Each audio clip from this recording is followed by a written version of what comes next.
Hello everyone, हम कर रहे हैं फेज़ इक्विलिब्रियम। फेज़ इक्विलिब्रियम के प्रीवियस लेक्चर में हमने डिस्कस किया था फेज़ रूल के बारे में। फेज़ रूल क्या है? फेज़ रूल की इक्वेशन है F is equal to C minus P plus 2। अब यहाँ पर ये पैरामीटर्स क्या क्या डिनोट कर रहे हैं वो हम प्रीवियस लेक्चर में डिस्कस कर चुके हैं। इसमें से हमने फर्स्ट पैरामीटर जो डिस्कस किया था प्रीवियस लेक्चर में, P, कैपिटल P से जिसको डिनोट कर रहे हैं, वो क्या होता है? Phases, number of phases. किसी भी सिस्टम में नंबर ऑफ़ फेजेस हम कैसे काउंट कर सकते हैं, ये हम प्रीवियस लेक्चर में कर चुके हैं। आज के लेक्चर में हमारा फोकस रहेगा कंपोनेंट्स पे, जिसको हम कैपिटल C से डिनोट कर रहे हैं। कंपोनेंट्स, नंबर ऑफ़ कंपोनेंट्स हम कैसे काउंट कर सकते हैं, कैलकुलेट कर सकते हैं किसी भी सिस्टम में। चलिए स्टार्ट करते हैं। फॉर एग्जांपल, जैसे हमने प्रीवियस लेक्चर में एक सिस्टम डिस्कस किया था, वाटर सिस्टम। वाटर सिस्टम क्या है? फॉर एग्जांपल, हमारे पास कोई कंटेनर है, ठीक है, इसमें हमारे पास वाटर है, H2O इन लिक्विड फॉर्म, ठीक है, एंड इसमें वाटर वेपर्स भी हैं। तो इसमें नंबर ऑफ फेजेस कितने होंगे आपको पता होना चाहिए, हम प्रीवियस लेक्चर में कर चुके हैं। अगर इसमें आइस भी है साथ में, अब आप सोचेंगे कि ऐसा कैसे हो सकता है कि एक ही कंटेनर में वाटर वेपर्स भी हैं, वाटर भी हैं एंड आइस भी है। ऐसा हो सकता है, एक टेम्परेचर होता है जिसको हम ट्रिपल पॉइंट बोलते हैं। वाटर के लिए वो टेम्परेचर होता है 0.0098 डिग्री सेल्सियस। इस टेम्परेचर पे water, liquid, solid and vapours तीनों स्टेज में जो है एग्जिस्ट कर सकता है एक साथ एक ही जगह पे, ठीक है। तो फेजेस तो हम काउंट कर चुके हैं, इसमें कितने फेजेस हैं। अब बारी है कंपोनेंट्स की। अब जैसे देखो, इसमें ये क्या है? Water system. इसमें है ice with the equilibrium, water with equilibrium, water vapours, ठीक है। अब आइस क्या है? H2O। वाटर, लिक्विड वाटर क्या है? H2O। केमिकली अगर हम देखें तो एक्चुअल में क्या है? आइस भी H2O है, दो हाइड्रोजन और एक ऑक्सीजन से मिलके बनी है।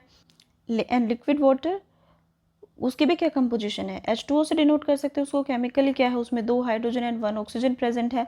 वाटर वेपर्स वो क्या है? वो भी H2O है। तो अगर हम केमिकली बात करें, केमिकली देखें तो आइस भी क्या है? H2O है। वाटर भी क्या है? H2O है। वाटर वेपर्स भी क्या है? H2O की ही फॉर्म है। मीन्स केमिकली हमारे पास सिर्फ एक ही स्पीशी प्रेजेंट है, वो क्या है? वाटर, जिसमें दो हाइड्रोजन और एक ऑक्सीजन के कॉम्बिनेशन से बनी है, ठीक है। तो इसी को केमिकली हम जो यहाँ पे हमारे पास कितने भी फेजेस क्यों ना हो, लेकिन केमिकली हमारे पास कितनी इंडिपेंडेंट कॉन्स्टिट्यूएंट्स प्रेजेंट हैं, उनके नंबर को हम कहते हैं कंपोनेंट्स। तो यहाँ पर एक ही स्पीशी है जो इंडिपेंडेंटली केमिकली एग्जिस्ट कर रही है, वो क्या है? वाटर। तो इसके लिए हम कहेंगे कंपोनेंट कितने हैं इस सिस्टम में? कंपोनेंट विल बी 1, ठीक है। Means capital C will be equal to 1, ठीक है। फेजेस हम कर चुके हैं। C जो है हम इस तरह से कैलकुलेट कर सकते हैं। ये बहुत सिंपल से सिंपल एग्जांपल थी। अब हम इसकी डेफिनेशन देखते हैं कि कैसे डिफाइन कर सकते हैं इसको। For any system in equilibrium, component को कैसे डिफाइन कर सकते हैं हम? फॉर कोई भी सिस्टम है जो इक्विलिब्रियम है एंड हेटेरोजेनस सिस्टम है, ठीक है, उसमें कंपोनेंट को हम डिफाइन कर सकते हैं the minimum number of independent chemical constituents in terms of which the composition of each phase can be expressed either directly, यहाँ तक हमने अभी जो एग्जांपल देखी वाटर की, हमने उसमें इसी बारे में डिस्कस किया है कि ईच फेजेस, वहाँ पे 3 फेजेस लाई कर रहे थे, ice, water and water vapours. लेकिन तीनों फेजेस की जो कंपोजिशन है हम किस टर्म में बता सकते हैं? सिर्फ H2O की फॉर्म में। तो वहाँ पे कंपोनेंट कितना हुआ? 1, ठीक है। या फिर अगर हमें डायरेक्टली नहीं पता लग रहा है कि इंडिपेंडेंट केमिकल कॉन्स्टिट्यूएंट्स कितने हैं, नंबर ऑफ कंपोनेंट्स कितने हैं, तो हम एक और मेथड हमारे पास, we can define in terms of a chemical equation, zero and negative values are permitted. मतलब हमारे पास ऐसी कोई केमिकल रिएक्शन हो, इक्वेशन हो, जिसमें ज़ीरो नेगेटिव, पॉजिटिव वैल्यूज़ तो हैं ही परमिटेड, उसके साथ साथ ज़ीरो एंड नेगेटिव वैल्यूज़ भी परमिटेड हैं। ठीक है, कैसे है ये फर्दर एग्जांपल से हमें समझ में आ जाएगा। अब सी का नंबर अगर 1 होता है तो हम उस सिस्टम को बोलेंगे 1 कंपोनेंट सिस्टम, अगर सी का नंबर 2 होगा तो 2 कंपोनेंट सिस्टम, अगर 3 होगा तो 3 कंपोनेंट सिस्टम। हमारे सिलेबस में अभी 1 एंड 2 कंपोनेंट सिस्टम ही है, तो हम 1 बाय 1 उनको डिस्कस करते हैं। फर्स्ट एग्जांपल लेते हैं हम 1 कंपोनेंट सिस्टम की, वाटर सिस्टम, जो हमने अभी डिस्कस भी किया है, आइस, वाटर, वाटर वेपर्स, जो तीनों इक्विलिब्रियम में लाई कर रहे हैं। तो उसमें क्या है, हमारा chemical constituents, independent chemical constituents जो हैं वो कितने हैं, ओनली 1 है। H2O की फॉर्म में हम सबको सभी फेजेस के कंपोजिशन डिफाइन कर सकते हैं, तो इसका मतलब इसमें कितने हैं, कंपोनेंट 1 एंड फेजेस कितने हैं, 3।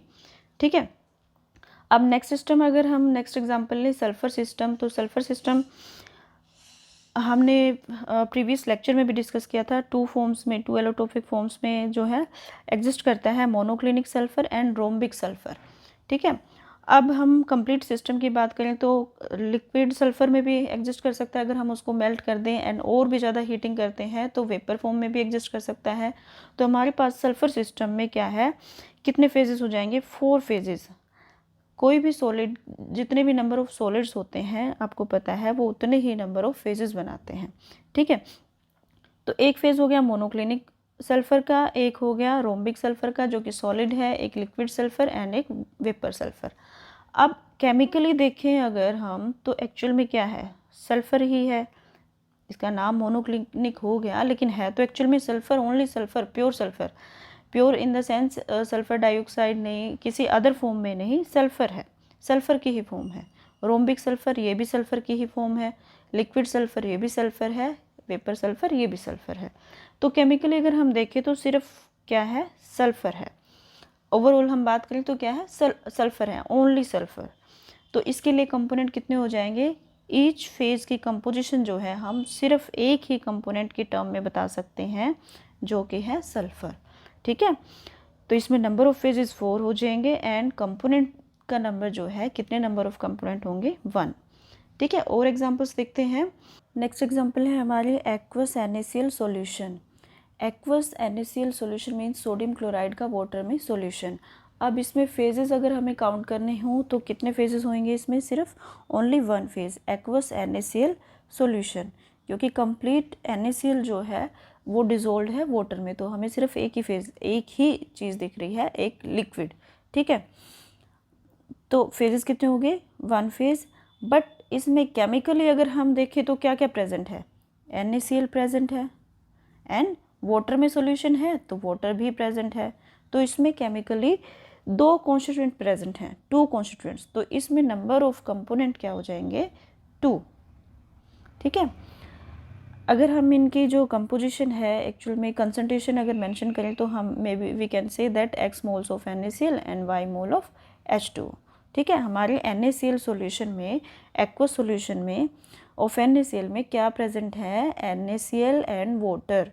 केमिकली हमारे पास 2 स्पीशीज़ हैं, सो नंबर ऑफ कंपोनेंट्स कितने हो गए, 2। ठीक है, क्योंकि हम इसको, लेकिन फेजेस कितने होंगे, ओनली 1 फेज, क्योंकि हम इनको सेपरेट नहीं कर सकते, देख के आप नहीं बता सकते हो कि वाटर में क्या डिजोल्व है, आपको एक लिक्विड दिख रहा है बस। इसके बाद है सैचुरेटेड सॉल्यूशन। अगर सैचुरेटेड सॉल्यूशन हो NaCl का, तो सैचुरेटेड क्या होता है, उसमें आपको सॉलिड NaCl भी दिखेगा। तो नंबर ऑफ फेजेस कितने हो जाएंगे, एक तो सेम एक्वस NaCl सॉल्यूशन होगा, एक है NaCl सॉलिड जो हम अपनी आइज से देख सकते हैं सिस्टम में। ठीक है, अब NaCl सॉल्यूशन में तो आपको इजीली दिख रहा है कि क्या क्या प्रेजेंट होगा, NaCl and water, suppose x moles of NaCl, y moles of H2। अब सॉलिड NaCl जो प्रेजेंट है सिस्टम में, वो तो क्या है, ओनली सॉलिड की फॉर्म में है, उसमें कोई वाटर नहीं है। तो हम इसको किस तरह से रिप्रेजेंट कर सकते हैं, NaCl प्लस, अब वाटर नहीं है so we can write 0 of water. ठीक है, अब 0 यहाँ पर वाटर लिखने का क्या मतलब है, क्योंकि किसी भी फेज़ के कंसंट्रेशन को हम सिंगल कंपोनेंट से नहीं लिख सकते हैं, तो इसमें हमें 2 कंपोनेंट सिस्टम है तो सेकंड स्पीशी हमें लिखनी ही है। ठीक है, आपकी डेफिनेशन में भी अगर आपको ध्यान है तो हमने पढ़ा था कि zero and negative values are permitted, ठीक है। तो ज़ीरो वैल्यू भी जो है इसमें अलाउड है, हम इसको भी काउंट करेंगे नंबर ऑफ़ कंपोनेंट्स में। तो एक फेज़ ये, टोटल नंबर ऑफ़ फेजेस कितना हो गया इस सिस्टम में 2, एंड कंपोनेंट्स 1 ये 2, एंड इस फेज़ में भी अगर हम बात करें तो कंपोनेंट कितने होंगे 2, 1 NaCl 1 H2O।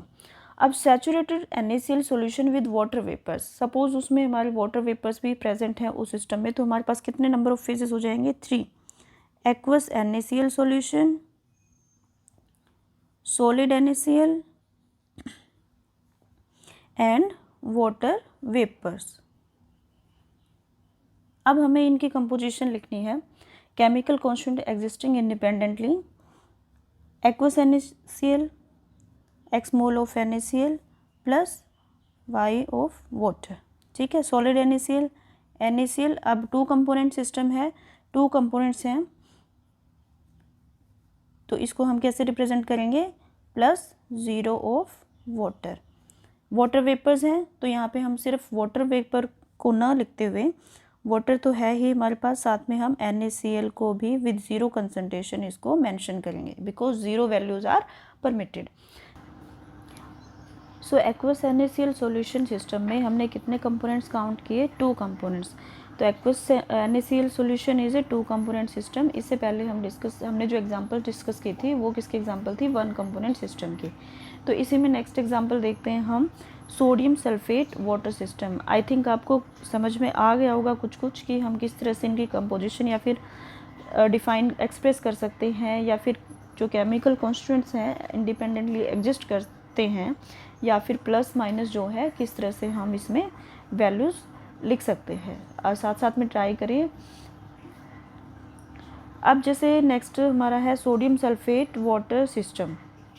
इस तरह के जो सिस्टम्स होते हैं इनमें equilibrium can include A number of phases like aqueous sodium sulphate solution, sodium sulphate with 10 water molecules of crystallization, sodium sulfate with 7 molecules of crystallization, anhydrous Na2SO4, ice, water and water vapors। तो अगर हम total देखें इसमें कितने phases हो गए, 7 phases हो सकते हैं, ठीक है।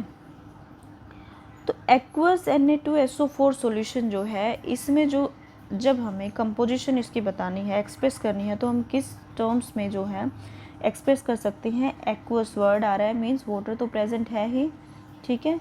साथ में क्या है, किसका सॉल्यूशन है, सोडियम सल्फेट का, तो Na2SO4, ठीक है।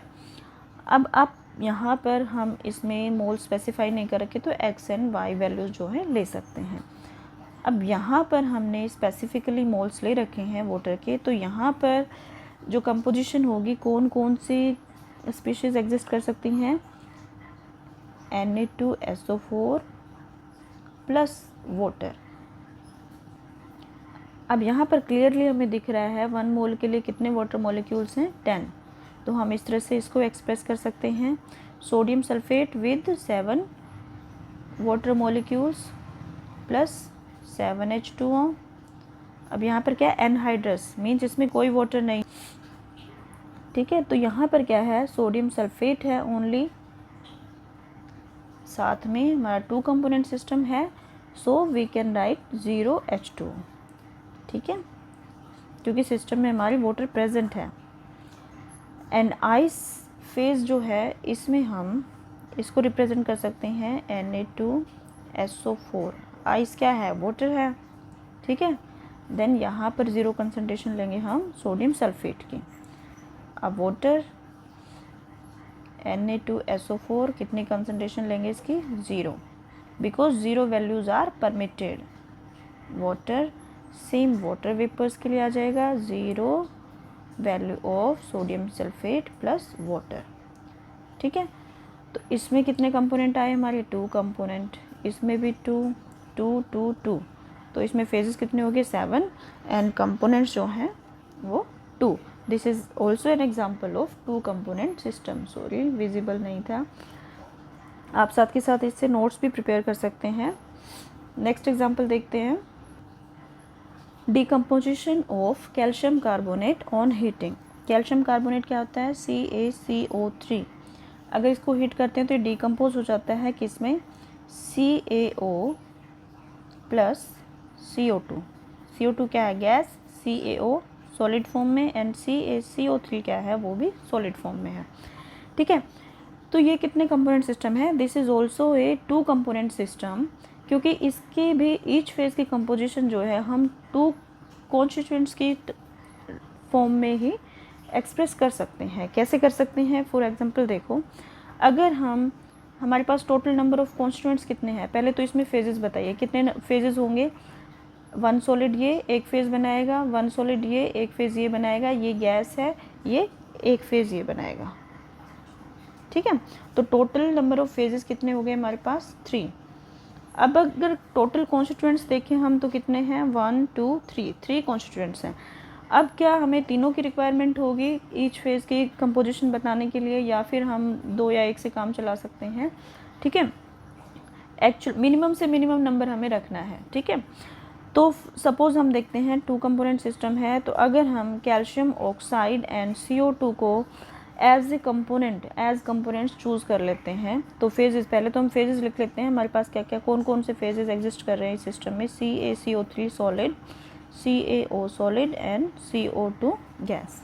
ठीक है, तो CaCO3 को हमें किन की टर्म में एक्सप्रेस करना है, कैल्शियम ऑक्साइड एंड CO2। तो कैल्शियम ऑक्साइड एंड CO2 को अगर हम प्लस कर दें तो हमें क्या मिल जाएगा, CaCO3। ठीक है, अब CaO ये हमारा सेकंड फेज़ है, इसके जो कंपोजिशन है उसको हम किस टर्म में एक्सप्रेस कर सकते हैं, करना हमें इनके टर्म में ही है, इनको हमने फिक्स कर दिया ना यहाँ पे as a component, CaO plus CO2। अब ये तो क्या बनाएगा, कैल्शियम कार्बोनेट बन रहा है इससे, लेकिन हमें क्या फेज चाहिए, CaO कैल्शियम ऑक्साइड। तो ये कैसे मिलेगा, when concentration of CO2 will be taken as 0। ठीक है, नेक्स्ट फेज है CO2। तो CO2 हमें इन दोनों की टर्म में ही कैसे मिलेगा, कैल्शियम ऑक्साइड प्लस CO2, ये इसकी कंसंट्रेशन हम कर देंगे 0। ठीक है, ऐसे ही अगर हम calcium carbonate and carbon dioxide को एज कंपोनेंट्स चूज़ कर लें, CaCO3, पहले नंबर ऑफ फेजेस लिख लेती हूँ मैं, हमारे 3 फेजेस हैं इसमें तीनों। अब इनकी कंपोजिशन हमें किसके टर्म में एक्सप्रेस करनी है, CaCO3 एंड CO2। ठीक है, सभी की मैं पहले ऐसे लिख ही देती हूँ हमारी, जिनको हमने एज ए कंपोनेंट चूज़ किया है। ठीक है, तो ये हमें इससे कैसे मिल सकता है, अगर हम CO2 को माइनस कर दें इसमें से तो हमें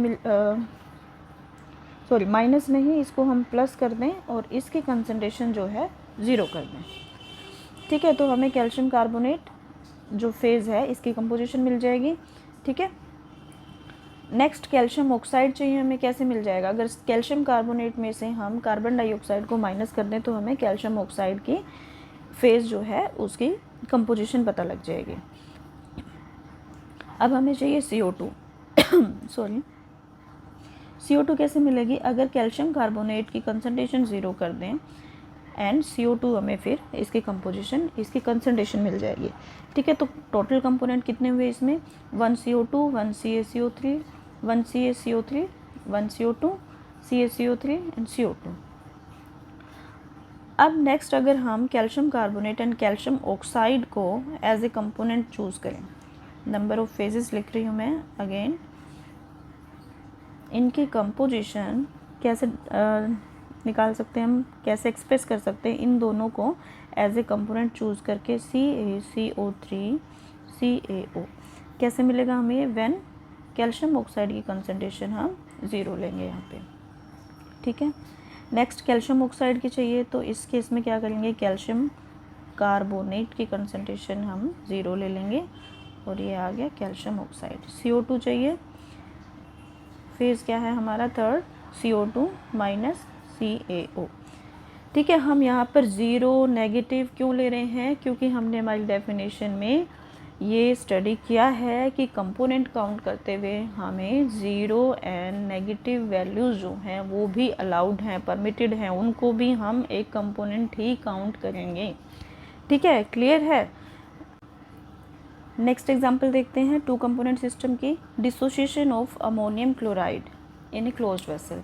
ठीक है, ये थोड़ी सी डिफरेंट एग्जांपल है, या फिर यूँ समझ लें कि इसमें कुछ और क्या फैक्टर्स आ जाएंगे जिससे नंबर ऑफ कंपोनेंट्स पे इफ़ेक्ट आएगा। ठीक है, तो देखते हैं किस तरह से डिसोसिएट होगा ammonium chloride NH4Cl dissociate in ammonia and HCl। दोनों गैसेस हैं, अमोनियम क्लोराइड जो है वो सॉलिड है। तो इसके लिए अगर हम नंबर ऑफ़ फेजेस काउंट करेंगे तो आप कर सकते हैं, गैसेस कितने का मिक्सचर हो तो वो क्या करेगा, एक ही फेज़ बनाएगा। ठीक है, सॉलिड अपना एक अलग फेज़ बनाएगा, तो टोटल नंबर ऑफ़ फेजेस कितने हो जाएंगे यहाँ पे 2। अगर number of constituents total species हम काउंट करें तो यहाँ पे कितनी है, एक अमोनियम क्लोराइड, एक अमोनिया, एक HCl, तो टोटल कॉन्स्टिट्यूएंट्स हो गए 3। अब हमें कंपोनेंट्स ईच फेज़ की कंसंट्रेशन या कंपोजिशन को डिफ़ाइन करने के लिए, एक्सप्रेस करने के लिए मिनिमम कितनी स्पीशीज़ की रिक्वायरमेंट है ये हमें देखना है। ठीक है, तो इसमें क्या इफ़ेक्ट आता है कि जो अमोनिया और HCl यहाँ पे गैसेस प्रेजेंट है ये इक्वल अमाउंट में है या अनइक्वल अमाउंट में है, ये हमारे नंबर ऑफ़ कंपोनेंट्स को अफेक्ट करता है। कैसे अफेक्ट करता है, अगर इक्वल अमाउंट में प्रेजेंट होंगे तो क्या है, हमें इसको सेपरेटली बताने की ज़रूरत नहीं है, क्योंकि कितना अमोनिया होगा जितने नंबर ऑफ़ मॉलिक्यूल्स जो हमारे पास अमोनियम क्लोराइड के होंगे। ठीक है, तो सेम ही HCl गैस बनेगी। तो इसलिए हम सिर्फ इसकी टर्म में भी, सिर्फ एक ही कंपोनेंट की टर्म में, एक ही कॉन्स्टिट्यूएंट की टर्म में हम जो है अदर फेजेस की कंसंट्रेशन, कंपोजिशन जो है वो एक्सप्रेस कर सकते हैं। सो जब ammonia gas and HCl gas are present in equivalent amount, then the composition of each phase may be expressed या represented as NH4Cl। सो यहाँ पे phases तो कितने होंगे 2, बट कंपोनेंट कितने होंगे 1। ठीक है, बट बाई चांस हम इसमें एक्सेस में अमोनिया या फिर HCl गैस इंट्रोड्यूस कर दें, मीन्स ये दोनों का अमाउंट जो है वो अनइक्वल हो जाए, इक्वल ना रह के, तो फिर क्या होगा, अब जो अनइक्वल हुई है उसकी भी तो हमें कंसंट्रेशन चाहिए। ठीक है, तो उस केस में क्या होता है, एक मोर कंपोनेंट की हमें जो है एक एक्स्ट्रा कंपोनेंट की फिर ज़रूरत पड़ती है, तो मीन्स एक कंपोनेंट जो है वो ज़्यादा हो जाता है इक्वल अमाउंट के कंपैरिजन में। तो यहाँ पे कितने हो जाएंगे कंपोनेंट, 1 + 1 2। तो अगर इक्वल अमाउंट में प्रेजेंट हैं ये दोनों गैसेस जो अमोनियम क्लोराइड से बन रही हैं तो कंपोनेंट होंगे 1। अगर अनइक्वल, अगर ये एक्सेस में है तो भी 2 कंपोनेंट सिस्टम हो जाएगा। अगर ये एक्सेस में हो गई, ये इससे HCl ज़्यादा हो गया इससे, तो भी क्या है 2 कंपोनेंट सिस्टम हो जाएगा। ठीक है, अब नेक्स्ट सिस्टम देखते हैं हम जिसमें कि केमिकल रिएक्शन पॉसिबल हो सकती है, उसमें हम नंबर ऑफ कंपोनेंट्स कैसे निकाल सकते हैं। So in a chemically reactive system number of components हम कैलकुलेट कर सकते हैं with the help of this equation. C will be equal to S - E - R। अब ये E R S क्या आ गया, S क्या होता है, जो हम अभी पीछे भी पढ़ रहे थे, जो कॉन्स्टिट्यूएंट्स हैं, टोटल नंबर ऑफ कॉन्स्टिट्यूएंट्स।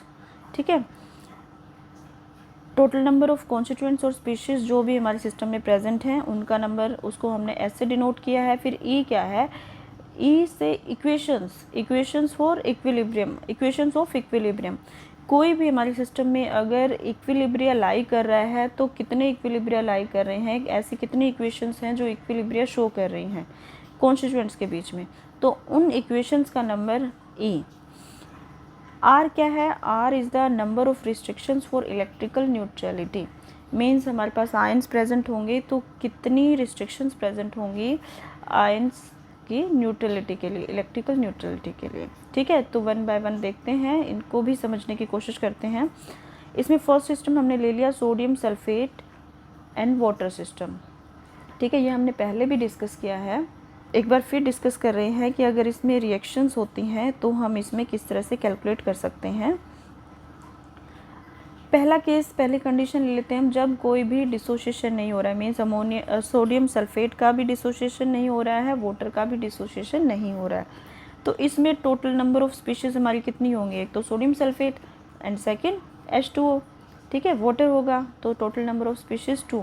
अब डिसोसिएशन नहीं हुआ तो कोई आयन नहीं होगा, ठीक है। तो इलेक्ट्रिकल न्यूट्रलिटी के लिए रिस्ट्रिक्शंस जो हैं वो भी ज़ीरो हो जाएंगी। एंड कोई डिसोसिएशन नहीं, कोई इक्विलिब्रिया नहीं लाई कर रहा, कोई भी इक्वेशन नहीं है इसमें, तो ये भी ज़ीरो हो जाएगा। तो टोटल नंबर ऑफ हमारे कंपोनेंट्स जो हैं वो कितने आ जाएंगे, C is equal to S minus E minus R is equal to 2 minus 0 0 is equal to 2।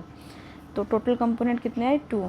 पहले भी हमने यही निकाला था, ठीक है। अब सेकंड कंडीशन अगर देखें हम, assuming complete dissociation of sodium sulphate. एक बात का ध्यान दें कि यहाँ पे हमने सिर्फ सोडियम सल्फेट का डिसोसिएशन अज्यूम किया है, ना कि वाटर का भी, ठीक है। एंड सोडियम सल्फेट का हमने कंप्लीट डिसोसिएशन लिया है, मीन्स कम्प्लीटली डिसोसिएट हो रहा है, ठीक है।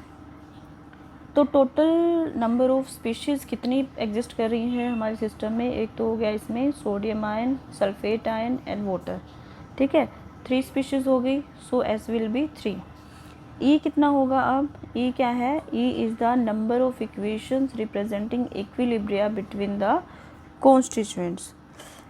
तो यहाँ पर कोई इक्विलिब्रिया वाली इक्वेशन नहीं है, क्योंकि ये क्या है, कम्प्लीटली डिसोसिएट हो गया है, सो दिस विल बी 0। अब नंबर ऑफ़ रिस्ट्रिक्शंस, अब देखो यहाँ पर हमारे पास आयंस प्रेजेंट हैं, ठीक है। जो सोडियम आयंस हैं वो सल्फेट आयंस को क्या करें, न्यूट्रलाइज कर रहे हैं। तो इनके लिए यहाँ पर आ जाएगी एक restriction, 1 restriction for electrical neutrality. तो टोटल नंबर ऑफ यहाँ पे कंपोनेंट्स कितना आ जाएगा, S minus E minus R will be 2, ठीक है। अब अगर हम दोनों का डिसोसिएशन ले लें, कंसिडर करें वाटर का भी एंड सोडियम सल्फेट का भी, तो इस केस में यहाँ पर क्या आ जाएगा, सोडियम सल्फेट डिसोसिएट होगा। यहाँ पे लिख देती हूँ मैं Na2SO4 किस तरह से डिसोसिएट होगा, Na पॉजिटिव में एंड सल्फेट आयंस में। वाटर किस में डिसोसिएट होगा, H प्लस OH नेगेटिव। अब देखो टोटल नंबर ऑफ स्पीशीज़ कितनी हो गई, 1 2, ये हमारे पास ऑलरेडी थी। तो ये किस में डिसोशिएट हो रही हैं, इनमें। तो हमें सारी काउंट करनी है, 1 2 3 4 5 6, ठीक है। तो टोटल नंबर ऑफ स्पीशीज़ हो गई 6। अब कितनी इक्वेशंस हैं हमारे पास इक्विलिब्रिया वाली, 2। एंड रिस्ट्रिक्शंस कितनी होंगी, यहाँ पर एक तो हमारी सोडियम के लिए थी, एंड 1 जो रिस्ट्रिक्शन है वो वाटर के लिए हो जाएगी, वाटर के जो आयंस हैं H प्लस एंड OH के लिए। तो टोटल रिस्ट्रिक्शंस यहाँ पर हो जाएंगी 2। एंड कंपोनेंट हमारे कितने आ जाएंगे, S minus E minus R will be equal to 2। Our next example is KCl NaCl water system, ठीक है। देखते हैं ये कितने कंपोनेंट सिस्टम निकलता है। तो इसमें फर्स्ट कंडीशन हम ले रहे हैं अज्यूमिंग नो डिसोसिएशन, कि जब किसी भी इलेक्ट्रोलाइट का, सोल्ट का या वाटर का डिसोसिएशन नहीं हो रहा है। तो जब डिसोसिएशन ही नहीं हो रहा तो हमारे पास कितनी स्पीशीज़ प्रेजेंट होंगी, एक NaCl होगा, एक KCl प्रेजेंट होगा एंड एक वाटर। तो हमारे पास total number of species present हैं 3। तो इसके लिए S कितना हो जाएगा, S विल बी 3। E कितना होगा, E क्या रिप्रेजेंट करता है, इक्विलिब्रियम इक्वेशंस। तो कोई डिसोसिएशन नहीं हो रहा है तो मीन्स कोई इक्विलिब्रियम इक्वेशन भी नहीं होगी, then it will be 0। Restrictions, कोई आयंस ही नहीं है तो कोई रिस्ट्रिक्शंस भी नहीं होंगी, तो R की वैल्यू भी होगी 0। अब टोटल नंबर ऑफ कंपोनेंट्स हम कैसे निकालते हैं, C is equal to S minus E minus R, so it will be 3 minus 0 it will be 3। तो इसके लिए कंपोनेंट्स कितने आए हैं, 3। जब कोई डिसोसिएशन नहीं हो रहा है KCl NaCl वाटर का, तब KCl NaCl वाटर सिस्टम कैसा सिस्टम है, 3 कंपोनेंट सिस्टम है, ठीक है। अब अगर हम इनका डिसोसिएशन अज्यूम करते हैं, कंप्लीट डिसोसिएशन का ये मतलब नहीं है कि कम्प्लीटली डिसोसिएट हो रहा है। कंप्लीट डिसोसिएशन यहाँ पे ये डिनोट कर रहा है कि NaCl KCl H2O सभी स्पीशीज़ जो हमारे यहाँ पे प्रेजेंट हैं जो वो डिसोसिएट हो रही हैं, ठीक है। तो अगर तीनों डिसोसिएट हो रही हैं तो KCl किस में डिसोसिएट होगा, K positive plus Cl negative, NaCl will dissociate into Na positive plus Cl negative and water dissociate into H plus and OH negative. Total species count करेंगे हमारे सिस्टम में 1 2 3, ठीक है, 4 5 6। अब इसको हम दोबारा तो काउंट नहीं करेंगे, Cl नेगेटिव कहीं से भी आए है तो सेम ही है, तो एक ही स्पीशीज़, ठीक है, तो 6 हुए, ये 7 एंड 8। तो टोटल नंबर ऑफ स्पीशीज़ हो गई हमारे पास 8। अब equilibrium equations E, equilibrium equations कितनी है हमारे पास 3, 1 KCl वाली, 1 NaCl, 1 फॉर वाटर, ठीक है। अब charge restrictions for electrical neutrality, 1 तो होगी वाटर के लिए एंड 1 होगी जो अदर आयंस यहाँ पे प्रेजेंट हैं उनके लिए, तो टोटल रिस्ट्रिक्शंस हो गई 2। कंपोनेंट कितने हो जाएंगे, C will be S minus E minus R, it will be 3, ठीक है। तो जब कंप्लीट डिसोसिएशन हो रहा है, KCl भी डिसोसिएट कर रहा है, NaCl भी एंड वाटर भी, देन हमारा ये सिस्टम जो है ये कैसा सिस्टम है, 3 कंपोनेंट सिस्टम है। अब यहाँ पे एक अलग फैक्टर क्या आ जाता है कि जब हमारी इलेक्ट्रोलाइट्स यहाँ पे KCl एंड NaCl हम ले रहे हैं, अगर इक्वल अमाउंट्स में प्रेजेंट होते हैं तो कंपोनेंट्स पे क्या इफेक्ट आ रहा है, तो एक कंपोनेंट हमारा डिक्रीज़ हो जाता है। क्यों डिक्रीज़ होता है, क्योंकि एक रिस्ट्रिक्शन वहाँ पे इंक्रीज़ हो जाती है, restrictions for Na positive K positive. तो रिस्ट्रिक्शंस यहाँ पे हमारी कितनी थी, 2 थी, बट अगर NaCl and KCl equal amount में प्रेजेंट होंगे तो एक रिस्ट्रिक्शन इंक्रीज़ हो जाती है for sodium ions and potassium ions. तो टोटल यहाँ पे फिर कितने आ जाएंगे कंपोनेंट्स, S कितना है 8 माइनस 3 माइनस रिस्ट्रिक्शंस हो गई हमारे पास 3, सो यहाँ पे कंपोनेंट जो है वो हो गए 2। तो ये आपको ध्यान में रखना है, जब इक्वल अमाउंट्स में जब सोल्ट प्रेजेंट होंगे तो एक कंपोनेंट जो है लेस आता है in comparison to unequal amounts, ठीक है। ऐसी नेक्स्ट एग्जांपल देखते हैं जो इससे डिफरेंट है, थोड़ी सी देखने में सिमिलर लगती है बट डिफरेंट क्यों है। यहाँ पे एनायंस जो हैं वो हमने डिफरेंट लिए हैं, तो डिफरेंट लेने से क्या इफ़ेक्ट आता है, फर्स्ट अजम्पशन देखते हैं हम जिसमें हमने कोई भी डिसोसिएशन अज्यूम नहीं किया है। तो यहाँ पर कितनी स्पीशीज़ होंगी, आप कहेंगे KCl, NaBr and water, but नहीं, यहाँ पे सिर्फ 3 स्पीशीज़ नहीं होंगी, इनके बीच में रिएक्शंस हो रही हैं KCl and NaBr, chemically reactive पड़ रहे हैं ना, KCl एंड NaBr में रिएक्शन हो के KBr एंड NaCl भी बन रहा है साथ के साथ, ठीक है। तो टोटल नंबर ऑफ स्पीशीज़ यहाँ पे कितनी प्रेजेंट हुई, S will be 5। And equations अगर हम देखें यहाँ पर हमारे पास एक इक्वेशन होगी KCl प्लस NaBr से क्या बन रहा है KBr प्लस NaCl। तो यहाँ पे इक्विलिब्रियम इक्वेशन हमारे पास 1 होगी एंड रिस्ट्रिक्शंस क्योंकि हमारे पास कोई आयंस ही प्रेजेंट नहीं है तो रिस्ट्रिक्शंस होगी 0।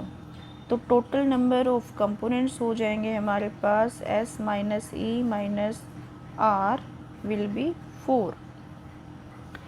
KCl NaCl वाटर सिस्टम कितने कंपोनेंट सिस्टम था, 3 कंपोनेंट सिस्टम, बट हमने एनायन यहाँ पे डिफरेंट ले लिया है तो ये हमारे पास क्या आ गया 4 कंपोनेंट सिस्टम आ गया, ठीक है। अगर कंप्लीट डिसोसिएशन मीन्स अगर KCl भी डिसोसिएट कर रहा है, NaBr भी डिसोसिएट कर रहा है, वाटर भी डिसोसिएट कर रहा है, देन S की वैल्यू कितनी होगी, चलिए हम लिख लेते हैं एक बार। KCl will dissociate in K positive plus Cl negative, NaBr will dissociate in Na positive Br negative, then और क्या बन रहा है हमारे पास रिएक्शन होके KBr will dissociate K plus and Br negative, और NaCl भी बन गया है वो भी डिसोसिएट करेगा Na positive plus Cl negative, ठीक है।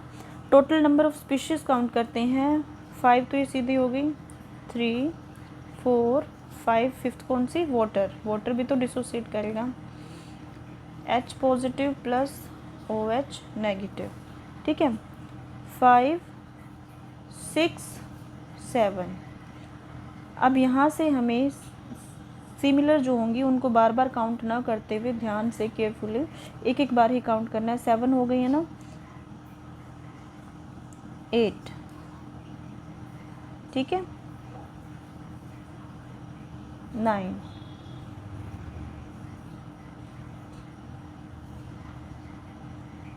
10,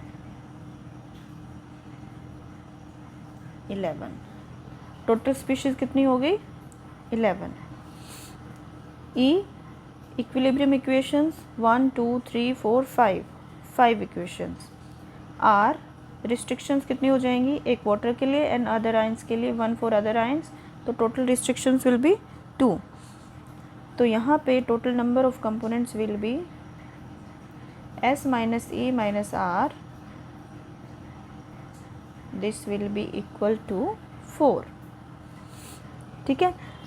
जब 3 स्पीशीज़ ऑल स्पीशीज़ का जब यहाँ पे डिसोसिएशन हो रहा है तो भी ये क्या है, 4 कंपोनेंट सिस्टम है। अब फिर से वही कंडीशन, अगर सोल्स जो है अगर इक्वल अमाउंट में प्रेजेंट हैं तो वहाँ पर क्या है, एक रिस्ट्रिक्शन जो है वो इंक्रीज़ हो जाती है। जैसे यहाँ पे पहले रिस्ट्रिक्शन कितनी थी, 2, तो यहाँ पे एक रिस्ट्रिक्शंस और बढ़ जाएगी और कितनी हो जाएंगी, 3, 1 for potassium and sodium ions, chloride ion, bromide ion and H plus and OH negative, ठीक है।